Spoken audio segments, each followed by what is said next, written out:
Hey guys, Dave Keller here with Market Misbehavior. I love to ask interviewees what their one chart would be. And that is, if you had one chart, just one chart, besides a regular chart of the S&P 500, as a way to understand the broad market environment, what would it be right now and why? So here is my one chart for today.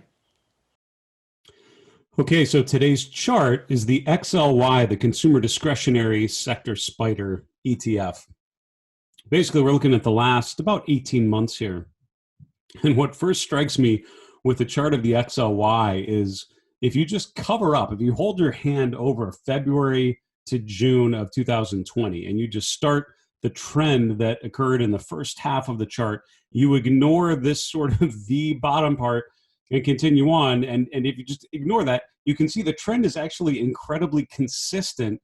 And this coronavirus jump is just this sort of pause, this huge, I mean, obviously incredibly dramatic move, but overall it ended up being a partway point, a pause within a much larger trend. It reminds me sort of the opposite of oil when it went vertical up to $150 a barrel or whatever, and they came right back down, and then the trend just sort of continued like that whole thing never happened. It's sort of what we're seeing with the XLY.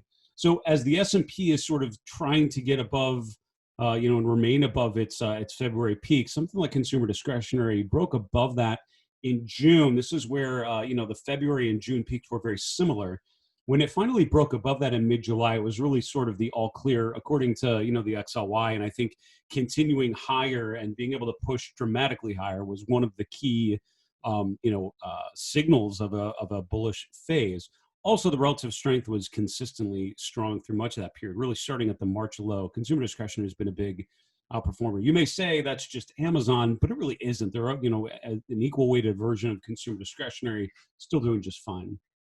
Now, the reason why this is one of my one chart today is because a couple things have happened, right? We pulled back to the 50-day moving average coming off the September peak when the XOY topped out just around 153, 154. Pulled back to the 50-day moving average and now has rotated back above there.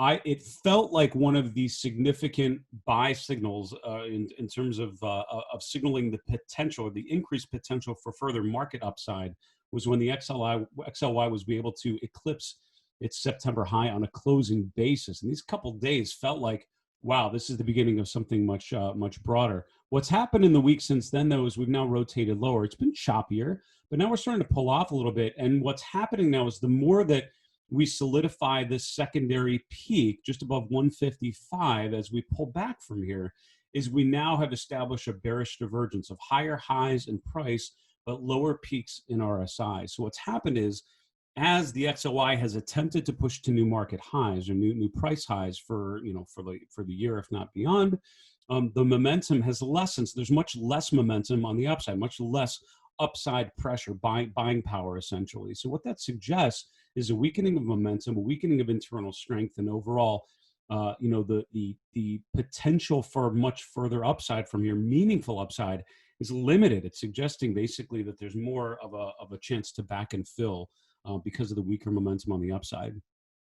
So what would happen in that case? So first off, you have the 50-day moving average that could come into play as early as later this week, not the coming days, but overall the 50-day moving average would be the first sort of line in the sand. The next one would be around 140, which are the lows from this pullback in September. If you think about the chart of the S&P, it's kind of similar, but it hasn't quite made it to a new high. And what that basically says is, the way that you confirm a double top or any sort of topping pattern is you have to break the interim low. You have to break that low between the two.